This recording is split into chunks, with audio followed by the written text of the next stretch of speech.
Like sometimes we just make it so damn complicated that we can't possibly make it better.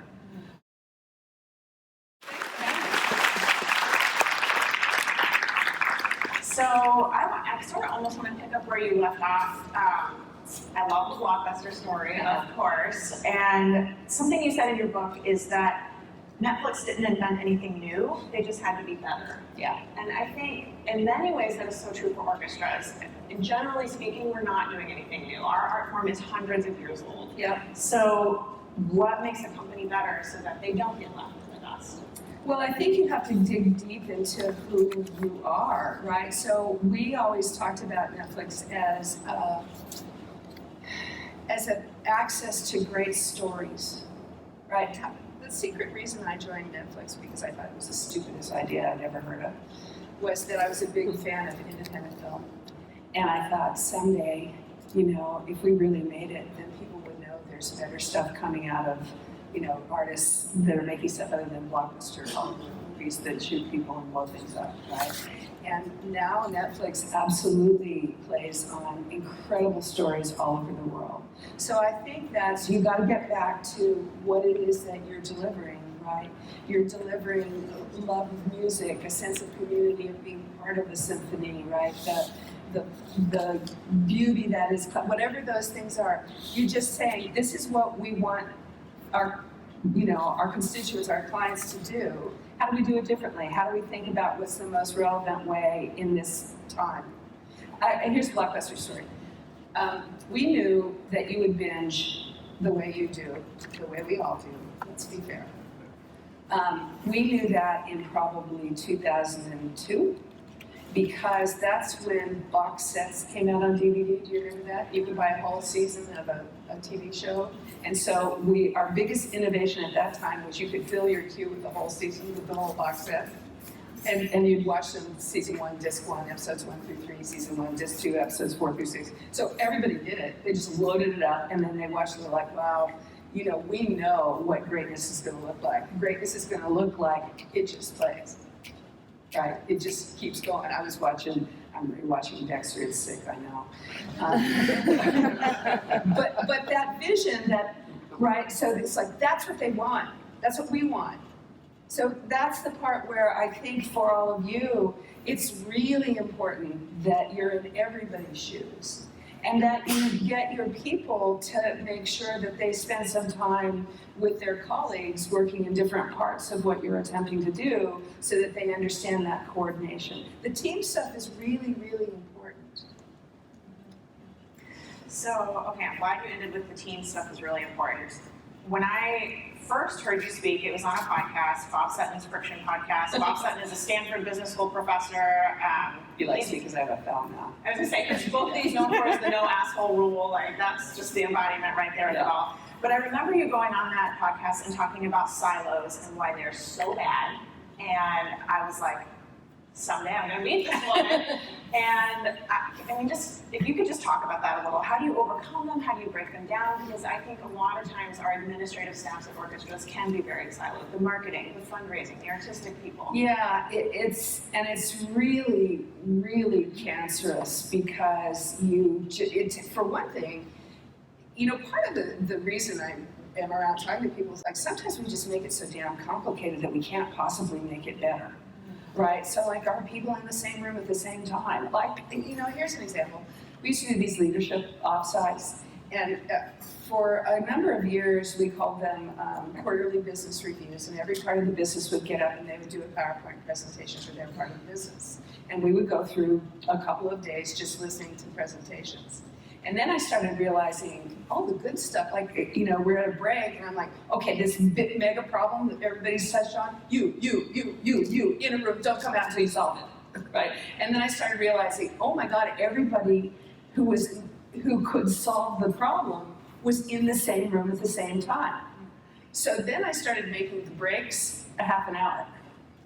Or 45 minutes, and say, okay, this morning we heard 4 problems, and I think we can solve 3 of them today, right? So part of it is the pragmatic things you do as leaders, which is what's our heartbeat of communication, and does it still work, right?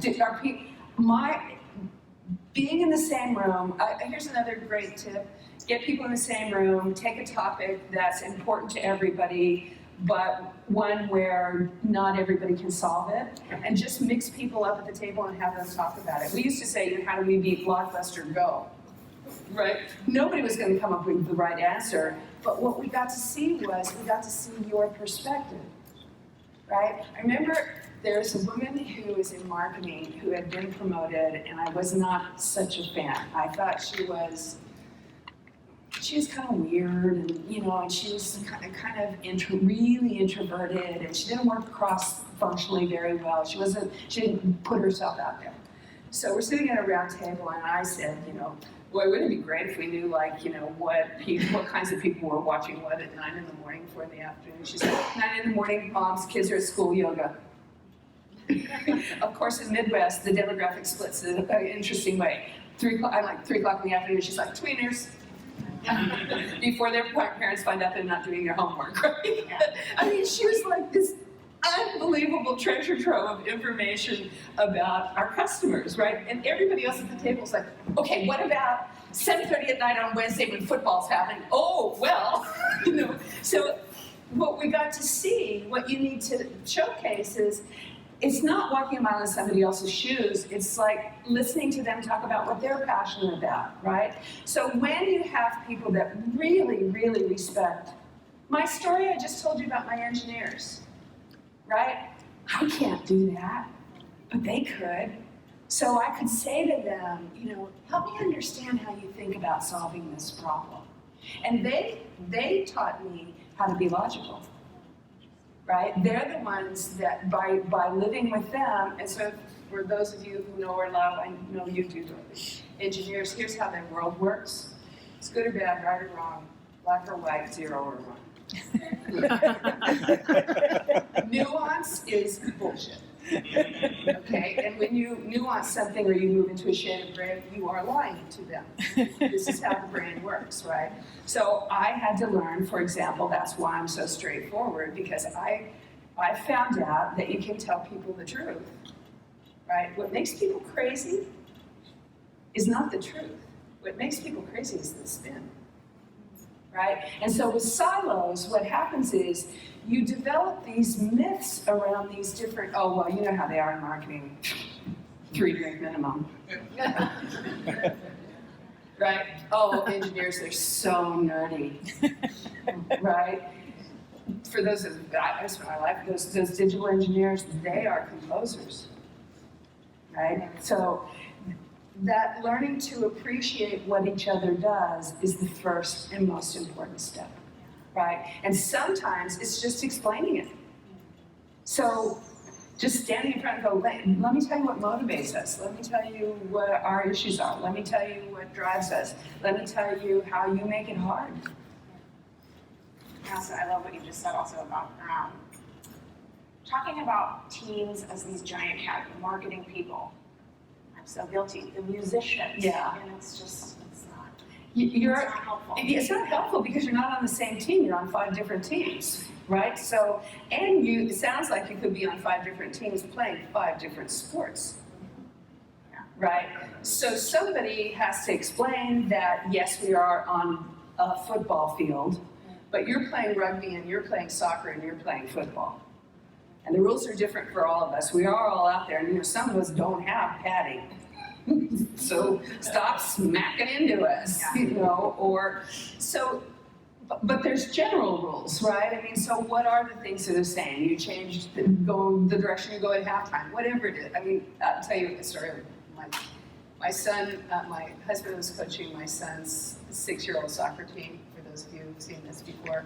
So we're going to the first game, and they've had 6 practices on Sunday. And so what's your strategy for the first game, coach? He goes, well, halftime, they've got to go the other way.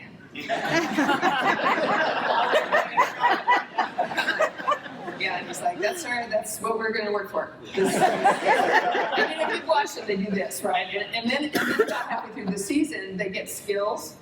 Some kids can actually be like, you can actually kick the ball and I can actually catch it. So you go, Patty, I'm going to kick the ball at you. And I stop and go, come on. And then you take it from me because she just told you what we're going to do. So midway through the season, World Cup is on, and all the boys are in our living room eating popcorn, and we're watching World Cup, and they showed the game from the blimp, right? And all of a sudden, one of the kids goes, "Oh man, that's why Coach makes us stand like that when we start." Because they've never seen a play from above. They've only seen it when we're all running into each other, right? And they'll be like, "Oh!" Fast forward, my son's playing competitive soccer. He's like 14 years old. We're driving back, and he goes, "Pretty awesome today, wasn't I, Mom?" I'm like, "Yeah, you are awesome." He goes, "Yeah, I scored 6 goals." I'm like, "To be clear, you scored 2. He goes, "No, I didn't. I scored 6 goals." I'm like, "Well, how do you figure that?" And he goes, "Well, Tyler and I have been practicing so that we can score goals blind." And I'm like, "What does that mean?" He's like, "All he has to do is be in position, I'll get the ball to him. He knows that if he's there, I'll watch and I'll get it to him," right? That's teamwork, right? When you trust that all you have to do is be in the right place, that everybody else is going to get it to you. He's like, we scored, we scored 6 goals today, and he had that same feeling about it. And that's the feeling you want to have for your teams, that they have so much respect for the other players and what they do, that not only are they willing to get up and go, "What the hell are you doing? I don't understand it," but they're also willing to say, "I wouldn't approach it this way, but I trust them." Love it. Something else you talk about, write about, and you mentioned a few times today already is this idea of focusing on the customer, really serving the customer. And I think that this is something that we say a lot. We have customers and patrons, and we want to serve them, but I also think, if I'm being totally honest, we often get sidetracked. Union agreements make that tough sometimes. We can't do this because of the union, or board members or staff members resistant to change make that tough. And so this idea of really, really putting our customer first, I think, is something that is a challenge, broadly speaking, for this industry. So can you just talk about what it takes to truly have a focus on the customer? Yeah, I said a weird other place I've been spending some time, and not time that I love, is with banks. So banks know that their future is in cities and it's mobile. They know that. They know for sure that's their future customer. They know that that's the customer that's going to transform their business. They know that fintech is eating them for lunch. And they can't do anything about it. I stopped doing it, but I always get invited to be their motivational speaker, right? So I said to the CEO of a bank one time, I'm like, if I was 35 years old and I was running a team to build a mobile app for the bank, and I had a great team already assembled, and I wanted to, we knew something we could build that would make customers happy right now, what would it take for me to do it? How many levels of permission would I have to have? Who would I have to ask? And the CFO is in the room and goes, well, if it's not in the budget, it's not happening. They know what they have to do. So it's like March, and I'm like, is it in the budget? He's like, nope. CEO says to me, he goes, we're not Netflix, but it's not as bad as you think. The CEO, she's writing her little moleskin, she looks at me and she goes, it's 30. And she looks at the CFO and he goes, 11 of them are in finance. Right? So first of all, do a big deep dive into your own organization and your fellow organization. And so when I talk to banks, I say, do something different, throw something away, think about it in a different way. And they go, well, we're regulated. Yeah, swap out regulation for union. Regulation for by the way, unions are there to protect workers from you screwing them. That's why they have them. Okay, go back to the fundamentals here, right? When we agree that that's a good thing, then we don't have to do this so much. We can be partners and negotiate with it. I don't think this adversarial relationship has to be healthy for everybody all the time because it's not actually working for either one of us. So, if you have barriers, just challenge them. I got rid of paid time off at Netflix. I got rid of tracking paid time off. Our lawyers said, absolutely not. This is forbidden. You can never do this. It won't work. It's against the law. Right? So Reed comes in and goes, we have to have paid time off. I'm like, of course we do. Everybody has paid time off. I said, you mean legally? He goes, yeah, I can do a Google search. I can't find any laws that say you have to have paid time off for salaried employees in California. So I go to my general counsel, he goes, there's gotta be a law against it. I'm like, I can't find it. Can you dig up the statute for me? Because I mean, lawyerese is lawyerese, but I mean, it's English, we can read it, right? Well, there's not a statute. I'm like, I know, you're worried that we're gonna get sued because somebody's gonna get more vacation than somebody else. And he's like, yeah, well, that's exactly what's gonna happen. And we're a big company now, we have to protect ourselves against this. And I said, okay, let's say your administrator walks in right now and your dad dies. He's like, oh God, here we go again, this is a Patty conversation, right? He goes, I'm like, what do we do? He goes, I'm like, and, you know, he's sick for a week, you immediately fly to Boston, you're sitting there for a week, he dies. You're Jewish, you said Shiva, I mean, this goes on forever. He's got this huge estate, you're the lawyer, your brothers are flakes. You know, how long are you gonna be there? What's gonna happen? I'm gonna say, get on the plane, we'll coordinate it while you're there. Now, if it turns out that it's gonna take you 6 months to settle your dad's estate, you probably should get another general counsel. But if it turns out we can work it out, we'll work it out. Right? We're not gonna, in this conversation, go, oh, let me check the time off policy and see whether or not you can go sit next to your dying dad. Right? But I said, and I'm not gonna sue you because you got more time off than me this year because my dad didn't die. And if my dad does, I'll get plenty of time off. I'm like, so maybe, and I said, oh, by the way, all the things that we do to protect ourselves from the exceptions, we do. You either manage the exceptions or you manage people being responsible, right? So part of that is just going back and saying, why? What was the root cause? Why do we do this, right? What's the point? Because there's a reason for it. There was one time. So that's the part of transformation is saying, you know, just literally once a week going, there's this thing that we do. Why is it that we do that? And the customer focus, you know, I would say to my people who worked on my team, I would say, yes, we are a service organization. It is not spelled S-E-R-V-A-N-T-S. And the people we serve don't work here. The people we serve use our service. So is everything we do to accelerate all of our customers getting fabulous entertainment through streaming, through subscription, right? And because you are a subscription business too, right? What makes a subscription business successful? They keep coming back. And they have to love it, right? And so the thing about, if you can make that focus on your constituents be the end of every sentence, so when two teams are arguing about what to do, then it's perfectly okay to go, okay, how does solving this problem help our customer? Right? What's the end game of doing this? Because then you kind of move some of that tension. Here's another one too, not the whiners, but you know, there's sort of a more insidious employee in some organization. That's the problem finder, right? Screwed up. I saw it. Just want to let you know, it's messed up. I'm going to go back to my desk now. You guys should know that it's screwed up. There was laughter in the room. Problem finders are useless. Problem solvers are worth their weight in gold. So you can change this behavior. You can say, that's an I think management I think those guys should have done it differently. I think that was a stupid mistake. I think they made the wrong decision. Okay, this is Patty's tips, sidebar. Pro tip. Wow, that's interesting. I have 2 questions for you. 1, if you were them, what decision would you make? 2, more importantly, if you were them, what information would you want to have make a good decision? You can teach this.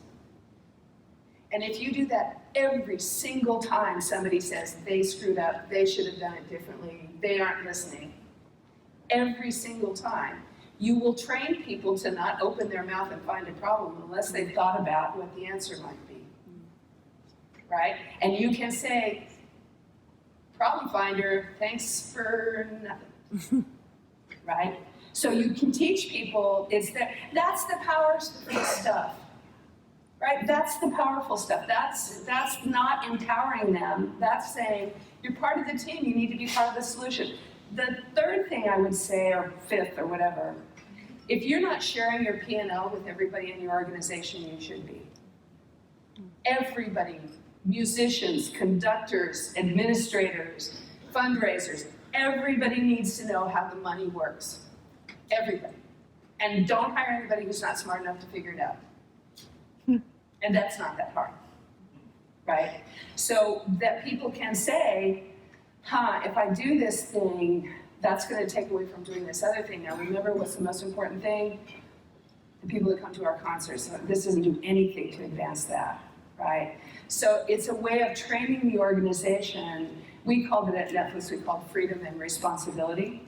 You had a lot of freedom to do a lot of innovative things, but you also had the responsibility to the consumer.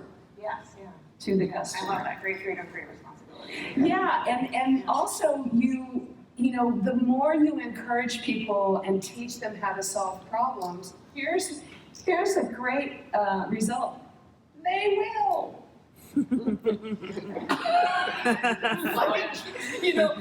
Because I've been in tech for so long, by the time we went to Netflix, so Reed Hastings, who's the CEO of Netflix, called me up in the middle of the night. It's a true story. Are you sleeping? I'm like, yeah, geek, I'm normal. It's 2 in the morning. What do you want? He goes, I'm going to go run Netflix with Mark Randolph.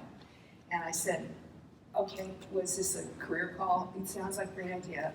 Goodbye. I'm going back to sleep. He goes, I said, why are you calling me this at 2 in the morning? He goes, I want you to come too. And I'm like, yeah, no, that's not going to happen. Like, first of all, call somebody who hasn't done a startup with you. Because I know what you're talking about. I don't want to do it. I was consulting at the time. Second of all, DVDs in the mail? Really? It's just the dumbest idea I've ever heard of. And thirdly, why would I want to do another startup with you? I'm kind of done. And I said, give me one good reason. And he said, let's make the company we always dreamed of. Right? Let's make a place that if it was successful, we'd still want to work there. And so we were able to, with each other, constantly go, does this make the customer happy? Are we doing this right? Are you solving a problem? And so that's how we built the culture, was we paid attention to it. So if you have a culture that's not very functional and you find yourself complaining about it, you are part of the problem because you are part of the culture. We all are, right? So it's about going back and saying what's working for us and what's not. Something's working because you wouldn't be in the room. I mean, lots of wonderful things are working. But that constantly moving forward into the future, into a great experience for your constituents, you can't be complacent about that because the world changes so quickly. Yeah. Great. One more time, will you all please thank Patty McCord?